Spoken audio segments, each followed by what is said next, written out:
Para quem não me conhece, eu sou Leônidas, sou auditor da Receita Federal há 34 anos, pelo menos. Atualmente, sou supervisor da equipe de malha fiscal da Delegacia do Rio de Janeiro 1. O Rio de Janeiro é dividido em duas delegacias. A 1, que pega basicamente de São Conrado para cá, até Zona Sul Centro. A 2, que é São Conrado no sentido da Barra. Tá?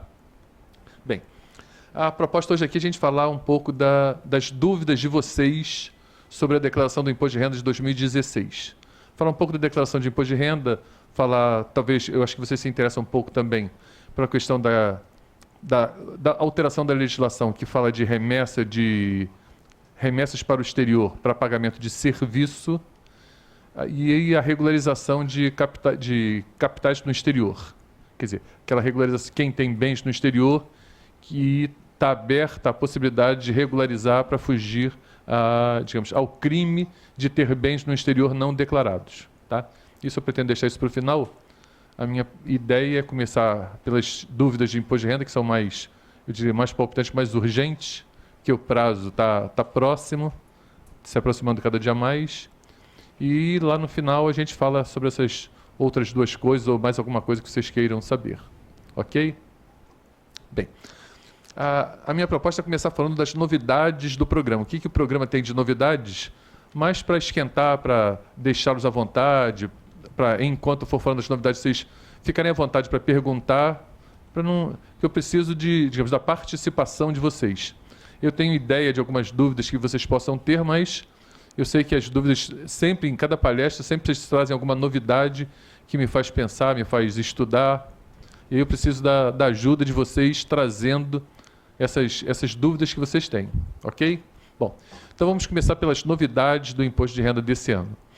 A primeira novidade, talvez não fique muito claro para vocês, mas eu diria que facilita a vida, é a questão do número do recibo. Alguns anos atrás, a Receita exigia o número do recibo da declaração anterior para que o contribuinte pudesse transmitir a declaração.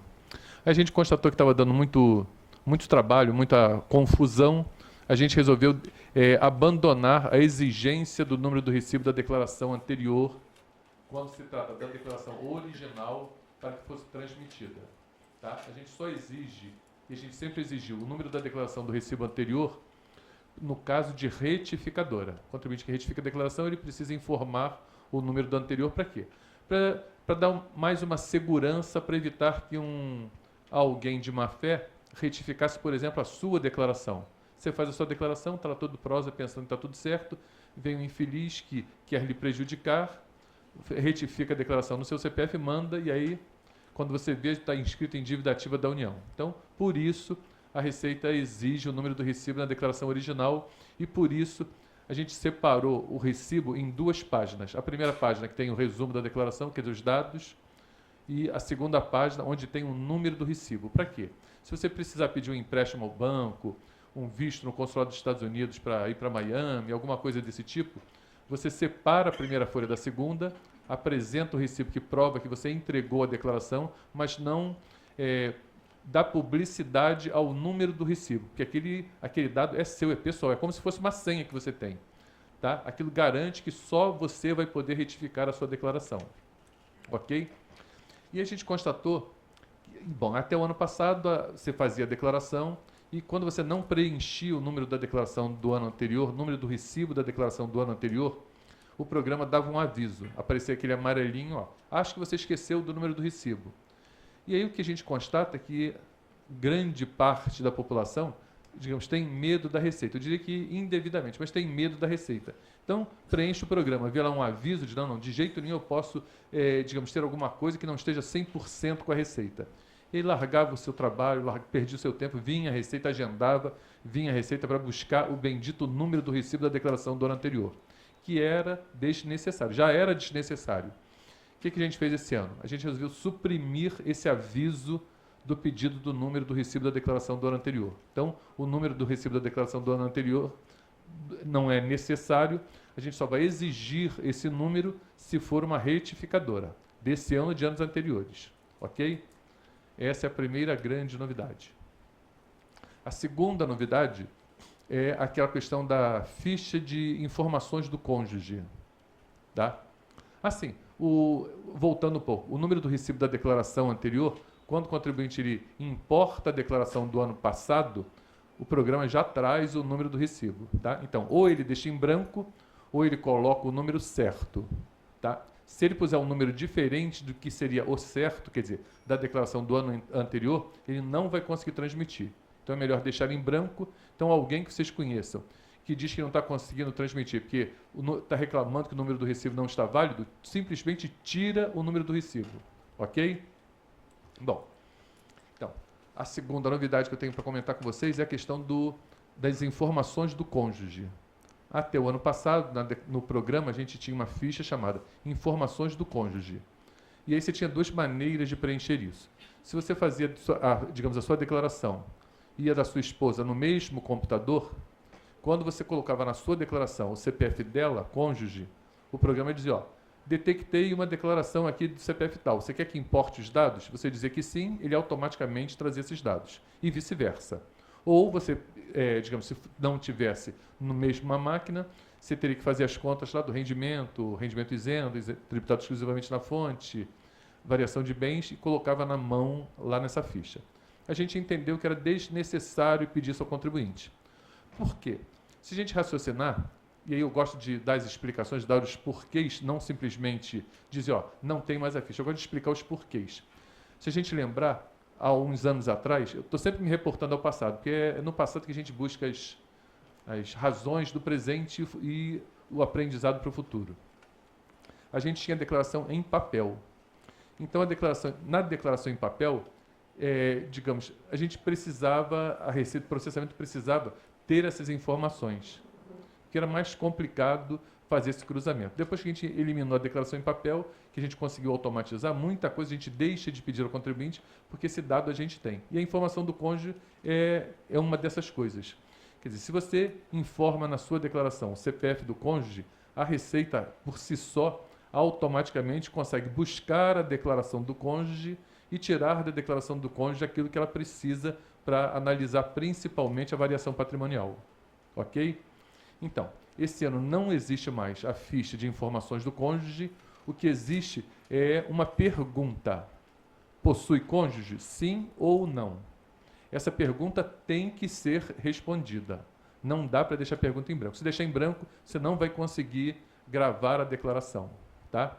Então, você vai responder que sim ou que não. Independente da resposta, você pode ou não preencher o CPF do cônjuge.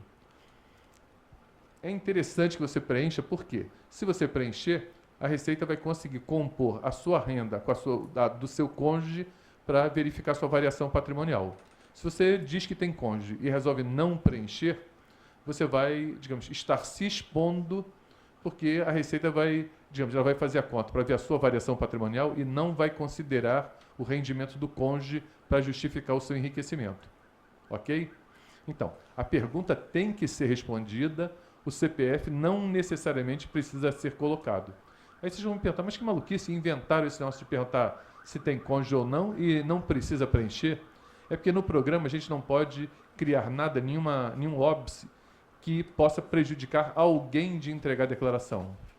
São 27 milhões de pessoas. Imagine que uma pessoa, um desses, digamos, é casado com uma francesa e a francesa, digamos, o casal, para preservar o casamento, resolve morar em países diferentes. Ele mora aqui e ela mora lá. E ela não tem a necessidade, não tem a obrigação de ter CPF.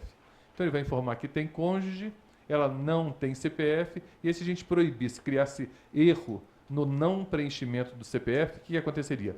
A gente estaria proibindo esse contribuinte de entregar a declaração. Ainda que seja um contribuinte em 27 milhões, isso seria um problema para nós. Então a gente preferiu deixar por conta do contribuinte preencher ou não, mas a gente exige que ele diga se tem cônjuge. Ok? Alguma dúvida até aí? Não. Diga. Eu gosto disso. É cônjuge ou companheiro, né? Cônjuge ou companheiro, tanto faz. A Receita não distingue um do outro. Boa tarde. Boa tarde. Exatamente uma das minhas vindas aqui é esta situação. Veja bem, a Receita não sabe todas as circunstâncias das pessoas, cônjuges, homem ou mulher. Concorda comigo? Sim, sim. Então, onde que eu vou botar o valor do cônjuge? Um deles, esse cônjuge que não faz declaração, precisa dar apoio à variação patrimonial. Não, veja bem, se esse cônjuge não faz declaração porque não está obrigado, significa que ele ganha pouco. Ele ganhou menos do que R$28 mil no ano. Eu sei que para muita gente R$28 mil é muita coisa. Para o universo de contribuintes que nós temos, R$28 mil não é quase nada. Quer dizer, R$28 mil não chega a impactar uma variação patrimonial. Então, o que acontece? Essa questão de impactar ou não a variação patrimonial. Para vocês terem uma ideia, até uns 4 anos atrás, talvez tenha uns 3 ou 4 anos atrás, o limite de obrigatoriedade de apresentação da declaração era exatamente o limite de isenção. E aí, o que a Receita constatou? Hoje seria 22 mil e uns quebrados. Então, todo mundo que tivesse recebido mais do que R$22 mil e uns quebrados estaria obrigado a apresentar a declaração. Vocês lembram disso? O que a Receita constatou? Que essa pessoa que, digamos, ganhava próximo do limite de obrigatoriedade, quer dizer, entre o limite de obrigatoriedade e 20% a mais, faria a declaração e certamente não teria imposto devido, tá? Ou ele ficaria isento ou teria imposto a restituir. E, digamos, esse nível de pessoas, quer dizer, esses contribuintes até este nível, não são efetivamente contribuintes de interesse da Receita, tá? A Receita se interessa, obviamente, ela se interessa por todos, mas ela se interessa muito mais por quem ganha mais. Então, o que a Receita fez? Ela aumentou o limite de obrigatoriedade para 1,2 o limite de isenção.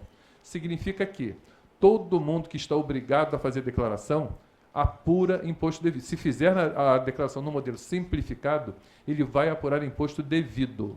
Tá? Não é que ele vai ter que pagar imposto, mas vai apurar imposto devido. Por quê? Se ele ganhou mais do que 1,2 o limite de isenção, tirar dos 20% do desconto padrão, vai dar o limite de isenção. Então, se ele ganhou um pouco mais do que 1,2 o limite de isenção, significa que ele tem imposto devido. Tá? Eu estou dizendo isso para quê? Para dizer que essa faixa de contribuintes não interessa, quer dizer, não é de interesse, não é que não interessa, não é de interesse econômico para a Receita. A Receita não vai, digamos, gastar mão de obra com essa faixa de rendimento. E aí, da mesma maneira, um cônjuge que tenha, digamos, não tenha obrigatoriedade de apresentar a declaração, essa variação esse valor na variação patrimonial do cônjuge que apresenta a declaração, para nós não é relevante. O que acontece? A gente não tem condição digamos, de fiscalizar a fundo 28 milhões de pessoas. A Receita faz um extrato e desses 28 milhões que apresentam a declaração, ela trata uma parte. Para vocês terem uma ideia, dos 28 milhões de declarações entregues, a Receita retém em média por ano, 5 milhões de pessoas, que é gente pra caramba, ok? Se a gente se preocupar com essas pessoas que estão próximas do limite de isenção, até por conta dessa questão da variação patrimonial, é um pouco complicado. Quer dizer, isso no sentido de tributário. É claro que a gente, dependendo da declaração, mesmo aqueles que têm um rendimento relativamente pequeno, nos interessa, mas por outros motivos, tá? Não é que a gente dispensa essas pessoas, mas o foco não é exatamente o rendimento dessas pessoas que estão próximas do limite de obrigatoriedade. Bom, se a pessoa que entrega a declaração precisa, digamos, da cobertura do cônjuge que não apresenta a declaração, significa que, certamente, a variação patrimonial dele, digamos, a descoberto, é relativamente pequena. Ok? Porque alguém que ganhou 28 mil reais ainda, digamos, a variação patrimonial não é, digamos, a gente não pode considerar o bruto que ele recebeu como totalmente disponível. Mesmo sendo do cônjuge, se ele ganhou 28 mil reais, não é razoável que ele tenha pego aqueles 28 limpinhos e tenha ajudado a cobrir a variação patrimonial. Há que se considerar que essa pessoa teve gastos com saúde, educação, alimentação, vestuário, etc, etc. Então, certamente o que vai sobrar para justificar a variação patrimonial daquele que fez declaração é relativamente pouco. Esse relativamente pouco não interessa para a Receita. Sim. qualquer pessoa pode fazer declaração de imposto de renda, ok? Ainda que não esteja obrigado. E, se o fizer, a pessoa que não está obrigada a fazer declaração, se o fizer e depois do prazo, não está sujeita a multa, tá?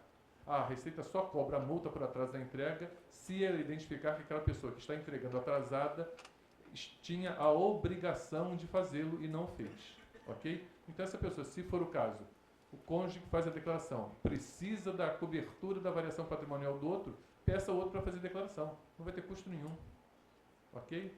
Bom, então, falei do recibo, das informações do cônjuge. Basta, então, responder sim ou não e só isso, né? Não tem mais o que fazer, né? Se ele não tem a obrigatoriedade de entregar a declaração, basta somente responder a pergunta e botar o CPF. Sim, basta responder a pergunta. Eu recomendo a todos que respondam sim, que coloquem o CPF. Ainda que esse que coloca o CPF do cônjuge que não apresenta a declaração e ele não quer colocá-la como dependente, ainda assim que coloque o CPF dele. Porque ainda que não entregue a declaração, não esteja obrigado a apresentar a declaração, a Receita tem mecanismos de verificar os dados desta pessoa. Então, ainda que este cônjuge não tenha apresentado a declaração, a Receita pode internamente verificar os dados daquele cônjuge para, se for o caso, justificar a variação patrimonial daquele que apresenta. Normalmente, para se criar o código de acesso, se pede as duas últimas. Então, dentro do que foi colocado, se eu fizer uma declaração, nós estamos falando exatamente de 2015, mas se eu fizer uma declaração de 2014 e a de 2015, para que eu tenha o código de acesso dentro desse raciocínio, eu também não teria multa? Exatamente. Muito obrigado. Bom, então, não sei se as pessoas prestaram atenção, mas o que eu disse? Que quem não está obrigado, se apresentar a declaração fora do prazo, não tem multa. Então, imagine um contribuinte que, por hipótese, ele teve um bom rendimento só em 2015. Então, vai apresentar a declaração de 2016. E em 2015, ele estava desempregado, ou teve um rendimento tão baixo que não o obrigava a apresentar a declaração. E agora, nesse momento, por uma razão ou por outra, ele quer ter um código de acesso.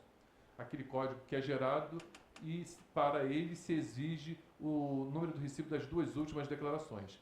Se ele não estava obrigado a fazer a declaração de 2015, mas precisa do número do recibo da declaração de 2015, ele transmite hoje essa declaração de 2015, fora do prazo, não vai ter multa e vai conseguir gerar um código de acesso. Ok? Bom, uma outra novidade é a questão do NIT. Tá? Não, antes de falar do NIT, que está mais ou menos agregado, vamos falar da obrigatoriedade dos médicos, odontólogos, psicólogos, fonoaudiólogos, fisioterapeutas e advogados de informarem o CPF dos seus pacientes, daqueles para os quais ele prestou o serviço. O que acontece? Aí vamos justificar. Há uns 4 anos atrás, mais ou menos, a Receita criou a obrigação das empresas de saúde, pessoas jurídicas, prestadores de serviços médicos e planos de saúde, de dizerem para a Receita de quem receberam, quanto receberam e a quem foi prestado o serviço. Por quê? Porque a gente constatou que o maior motivo de retenção na malha é omissão de rendimentos, ok? O segundo maior motivo, despesa médica, supostamente errada. Quer dizer, a Receita acreditaria que aquela despesa médica estaria muito alta para o padrão do contribuinte. Tá? Então, o maior índice de incidência na malha, omissão de rendimento, o segundo maior índice, despesa médica. Se somarmos esses dois, quer dizer, quem omite rendimento e tem uma despesa médica alta, dá, talvez em torno de 70% a 80% das pessoas que caem na malha. Então, era muito importante que a gente tomasse alguma atitude para evitar trazer o contribuinte para a Receita, digamos, por necessidade nossa. Ok? E aí a gente criou a DEMED Pessoa Jurídica. Tá? E aí a gente constatou que nesse primeiro ano que foi criada a DEMED Pessoa Jurídica, ainda que, digamos, mal feita, ainda que muita gente não tenha preenchido corretamente a DEMED ou não tenha feito, a gente constatou que 10% das pessoas que cairiam na malha deixaram de cair por isso. Por quê? Principalmente os velhinhos que têm plano de saúde de valores altos. Se o plano de saúde informar, as pessoas não caem na malha. E a gente foi constatado isso, a gente começou a imaginar como contornar isso no caso das pessoas físicas também. Por quê? A gente conseguiu liberar uma porção de pessoas que tinham despesas médicas altas por pagamento da pessoa jurídica, mas continuava tendo uma retenção alta por conta das pessoas que tinham despesas médicas altas de pessoa física. E a gente criou, no final de 2014, a obrigação, em 2015, destes profissionais informarem de quem receberam, o quanto receberam e a quem foi prestado o serviço. Tá? E aí, para facilitar a vida dessas pessoas, porque pessoas físicas, digamos, não têm tanta facilidade, pessoas jurídicas é mais fácil você inventar, digamos, uma obrigação. Por quê? Porque ela tem os senhores que são contabilistas e podem, digamos, fazer isso pelas empresas. Mas nem sempre as pessoas físicas têm essa disponibilidade. Então, a gente não podia criar alguma coisa, alguma obrigação que viesse a, digamos, ter custo para essas pessoas, para esses profissionais. O que a gente fez? A gente fez essa, digamos, essa prestação de contas, essa informação, através do Carnê-Leão. A gente bolou de as pessoas darem essa informação para a Receita através do programa Carnê-Leão, que é de graça e é de fácil preenchimento. Quem não preencher o Carnê-Leão vai usar o mesmo mecanismo, a mesma forma na declaração do imposto de renda, ok? E aí, o que acontece? A pessoa vai chamar aquela ficha de rendimentos recebidos de pessoa física e do exterior, e se ele se codificar lá como atividade principal, se ele disser que é médico, dentista, fonoaudiólogo, fisioterapeuta, psicólogo ou advogado, ele vai ser obrigado a informar o CPF. Desculpa. Quer dizer, se ele se qualificar numa dessas profissões e disser que teve rendimentos recebidos de pessoa física de trabalho não assalariado, ele vai ser obrigado a dizer quem pagou, quanto pagou e a quem foi prestado o serviço. Ok? Neste caso, ele vai ser obrigado também a informar o NIT ou PIS ou PASEP, que é o quê? É o número de registro dele na Previdência Social. Por quê? Nós sabemos que quem recebe rendimentos de trabalho não assalariado é contribuinte obrigatório da Previdência. Ok?